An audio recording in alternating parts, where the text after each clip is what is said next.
사도행전 11장입니다. 1절부터 4절까지입니다. 1절의 말씀부터 함께 우리 합독하겠습니다. 유대에 있는 사도들과 형제들이 이방인들도 하나님의 말씀을 받았다 함을 들었더니 베드로가 예루살렘에 올라갔을 때에 할례자들이 비난하여 이르되 내가 무할례자의 집에 들어가 함께 먹었다 하니 베드로가 그들에게 이 일을 차례로 설명하여 그랬습니다. 오늘 1절부터 18절까지 말씀을 통해서 베드로의 보고라고 하는 주제로 말씀을 드리겠습니다. 할렐루야, 아멘. 옆분과 인사하겠습니다. 가리지 말고 전도합시다. 누구든지 전도합시다. 외국인도 전도합시다. 베드로의 보고인데 어떤 보고일까요? 전도 보고입니다. 우리도 마지막 날에 하나님 앞에 보고할 때가 여러분 있을 겁니다. 제가 이 땅에 살아가면서 가리지 않고 전도했습니다. 내국인이든 외국인이든 이렇게 수많은 사람들을 내가 전도해서 하나님의 자녀로 그렇게 세웠습니다. 오늘 베드로가 보고했던 것처럼 먼 훗날 우리도 보고할 때가 있음을 우리가 여러분 꼭 기억을 하면서 오늘도 11월 16일 새가족 초청주의를 우리 기대하면서 전도에 대한 또 다른 열정을 한번 발휘해야 될 줄로 믿습니다. 오늘 본문의 핵심은 이겁니다. 하나님의 구원의 역사가 유대인을 넘어 이방인을 향하여 나아가고 있다는 겁니다. 오늘 말씀은 18절까지 쭉 읽어보면 사도행전 10장에 나오는 베드로와 고넬료 이방인 아니겠습니까? 두 사람의 만남을 다시 한번 강조하고 있는 말씀입니다. 오늘 1절에 보니까 유대에 있는 사도들과 형제들이 이방인들도 하나님의 말씀을 받았다 함을 들었다 그랬습니다. 여러분, 베드로가 고넬료의 집에 가서 복음을 전한 거 들었다는 겁니다. 그러면 유대 기독교인들이 어떻게 해야 됩니까? 좋아서 박수를 쳐야 하는 겁니다. 드디어 복음이 유대를 넘어 이방인에게로 갔다, 그죠? 하나님의 선교 역사가 지금 땅끝으로 향하고 있구나. 사도행전 1장 8절의 말씀이 지금 이루어지고 있구나, 그죠? 함께 박수를 쳐야 하는 겁니다. 근데 분위기를 딱 보니까 그렇지 않습니다. 왜 베드로가 그런 일을 했지, 그죠? 오늘 2절과 3절에 보니까 할례자들이 나옵니다, 그죠? 누굽니까? 유대 기독교인들입니다. 유대인으로 있다가 예수 믿고 기독교로 종교를 바꾼 사람들이죠. 누구를 비난합니까? 베드로를 비난하고 여러분 있다라고 하는 겁니다. 복음이 이방인에게 전했으면 오히려 축하를 해야지 왜 베드로를 비난하고 있었을까? 이유는 이겁니다. 유대인들에게는 선민의식, 특권의식 이런 것들이 여러분 있었습니다. 유대인들이 가장 자랑하는 게 여러분 두 가지입니다. 하나는 율법과 또 하나는 할례입니다. 여러분, 이스라엘 백성들이 언제 율법을 받습니까? 모세가 광야에 지날 때 시내산에 올라갔을 때 율법을 받게 됩니다. 율법이 뭡니까? 하나님의 백성으로 살아가야 할 규범을 말씀하는 겁니다. 자, 유대인은 생각하죠. 야, 우리는 이제 하나님의 백성이다. 하나님이 주신 율법을 따라 우리는 구원받은 거룩한 하나님의 백성이 되었다라고 하는 이러한 선민의식, 자부심이 굉장히 강했던 겁니다. 또 하나는 할례죠. 유대인들은 태어난 지 8일 만에 할례를 받게 되는 겁니다. 할례 의식은 뭡니까? 이제 우리가 하나님의 백성이 되었다라고 하는 외적인 표시가 바로 여러분 할례라는 겁니다. 그 유대인들은 이런 율법과 할례를 통해서 구원은 우리의 전유물이다. 이 땅에 수많은 민족이 있어도 오로지 구원받는 것은 우리밖에 없다. 그죠? 이러한 사고를 가지고 있었던 겁니다. 그런데 베드로가 이방인에게 가서 복음을 전했다. 이게 칭찬할 일이 아니라 오히려 그를 비난하게 여러분 되었다라고 하는 겁니다. 오늘도 우리가 살면서 여러 가지 살아오면서 우리가 가지고 있는 생각이라든가 편견 이런 것들이 우리 안에 있을 수 있다는 겁니다. 특별히 전도 대상자에 대해서 그럴 수 있다는 것. 이 사람은 되고 이 사람은 안 된다. 그죠? 우리가 스스로 차별하면서 전도 대상자를 이렇게 나누는 경향이 오늘 있다라고 하는 겁니다. 하지만 하나님의 나라 안에는 유대인도 있고 이방인도 있는 겁니다. 하나님의 소원이 뭡니까? 이 땅의 모든 사람들이 예수 믿고 구원받는 것. 그게 바로 하나님의 소원이기 때문에 여러분 그런 겁니다. 그래서 복음이 유대 안에 머물러 있을 때에 스데반의 선교가 일어납니다. 예루살렘에 큰 박해가 일어나면서 하나님은 의도적으로 예루살렘에 있던 모든 성도들을 전 세계로 흩어지게 하시는 겁니다. 그래서 빌립이 어디로 갑니까? 사마리아 땅으로 가고 저 가사로 가서 에디오피아의 내시를 만나서 복음을 전하고 바울이라고 하는 사람은 그 당시에 땅끝이라고 하는 로마까지 가고 나중에 서바나까지 갔다. 학자들은 그렇게 이야기하는 것도 여러분 있다라고 하는 겁니다.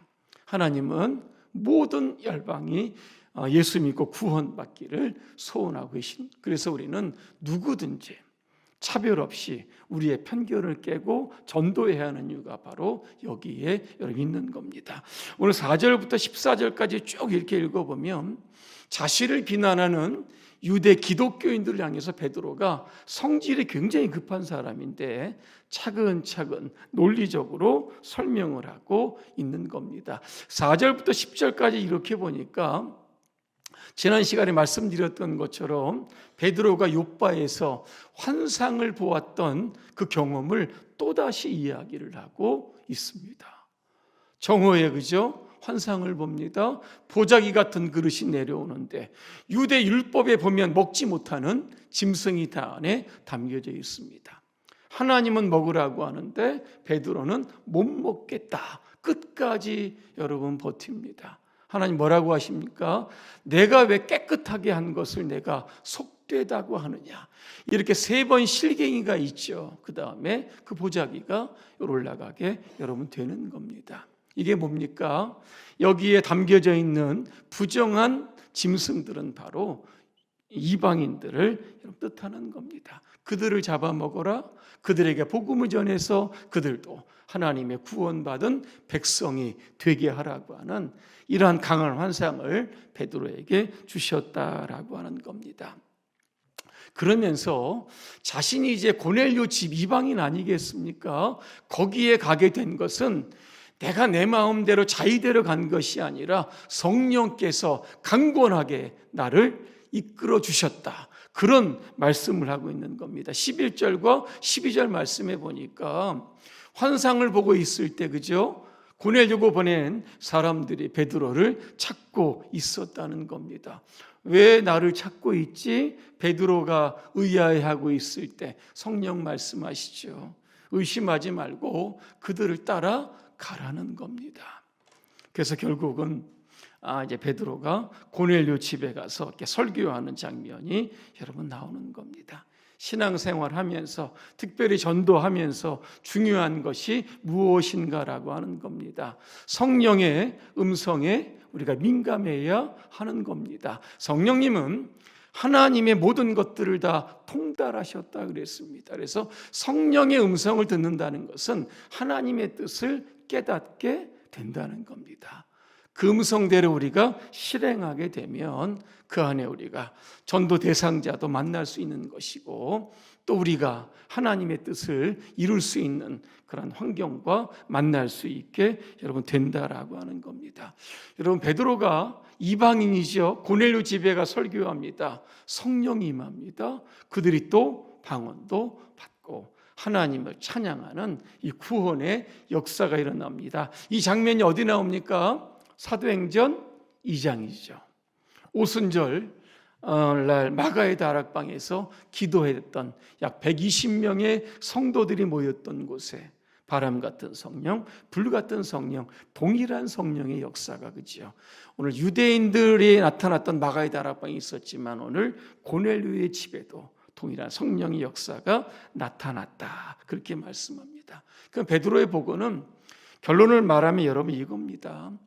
내가 내 마음대로 이방인의 집에 간 것이, 이방인인 고넬료의 집에 간 게 아니다. 하나님께서 분명히 환상을 보여주셨다. 성령께서 지시하셨다. 그로 인하여 이방인들이 구원 얻는 것 보게 되었다. 그죠? 베드로가 이렇게 오늘 보고하는 것을 우리가 보게 됩니다. 자, 이렇게 베드로가 보고합니다. 그러면 이 보고를 들었던 예루살렘의 유대 기독교인들의 반응이 어떠했을까? 그죠? 처음에는 뭐 난리 났죠. 그런데 성경에 보니까 잠잠해졌다. 이런 표현을 씁니다. 그러면서 그들이 오늘 18절에 뭐라고 이야기하냐면 하나님께서 이방인에게도 생명 얻는 회개를 주셨다. 여러분 그렇게 이야기하고 있습니다. 그죠? 베드로의 보고를 인정했다는 겁니다. 오늘 저는 본문을 보면서 우리가 참 신앙생활 잘할 수 있는 비결이 뭘까? 오늘 세 가지만 말씀드리려고 합니다. 첫째로 우리는 겸손한 마음으로 우리의 마음을 늘 오픈하며 살아야 하는 겁니다. 베드로가 보고할 때 자신의 생각과는 다른 그죠? 이야기를 할 때 귀를 막지 않았습니다. 그죠?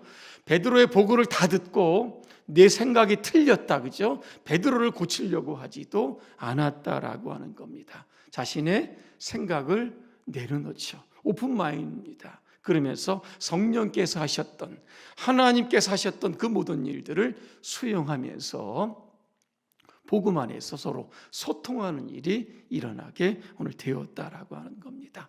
교회를 하면서 이런저런 일로 여러분 우리가 부딪힐 때가 여러분 있습니다. 오늘도 그럴 때마다 여러분 겸손하게 여러분의 마음을 다 여러분 여시고 그죠? 함께 소통하며 교제하는 가운데 하나님의 뜻을 이루어가야 하는 겁니다. 두 번째 우리는 하나님께 영광을 돌리는 이것을 우리가 목표로 신앙생활을 해야 여러분 하는 겁니다. 오늘 할례 받은 유대 그리스도인들 베드로의 보고를 듣고 여러분 어떻게 합니까? 잠잠했다. 우리의 생각이 잘못됐구나, 그죠? 이거를 깨닫게 되었다라고 하는 겁니다. 그래서 전혀 아쉬움이나 분노를 표출하지 않고 오직 하나님께 영광을 돌렸다라고 하는 겁니다. 하나님의 영광은 우리의 어떤 기대나 계획 속에 여러분 갇혀 있지 않습니다. 우리의 것들을 깰 때 그죠? 하나님이 일하시고 그 가운데 하나님은 영광을 받으시게 되는 겁니다. 마지막 세 번째, 하나님의 선교는 이곳에 머물러 있지 않고 지금도 땅끝을 향해서 아직도 복음을 듣지 못하는 미전도 종족이죠. 그들 향해서 계속 복음이 진행되고 있다라고 하는 사실을 또 말씀하고 있다라고 하는 겁니다. 이제 11월 16일이 되면 우리가 새가족 여러분 초청주일입니다. 전도에 대한 여러분 열정을 여러분 가지시고 내가 이번에 또 누구를 전도해야 될까 여러분 기대하는 마음으로 성령님께 여러분 구하시길 바랍니다. 내가 이번에 누구를 전도해야 됩니까? 그죠? 여러분 기도하시면 생각나게 해 여러분 주시는 겁니다. 그래서 빈자리도 채우고 그분들을 통해서 또 하나님의 나라가 그 지경이 확장되어지는 하나님 부흥의 역사를 보게 되시기를 주님의 이름으로 축복합니다. 기도하겠습니다. 좋으신 하나님, 오늘 귀한 말씀을 통해서 우리가 누구든지 전도해야 됨을 다시 한번 깨닫게 하심을 감사합니다. 우리 안에 여러 가지 편견, 생각들 다 버리게 하시고 하나님의 마음, 하나님의 생각, 하나님의 계획을 품게 하여 주시고 우리가 만나는 모든 사람들 다 그리스도께로 인도할 수 있도록 도와주시옵소서. 예수님의 이름으로 기도합니다. 아멘.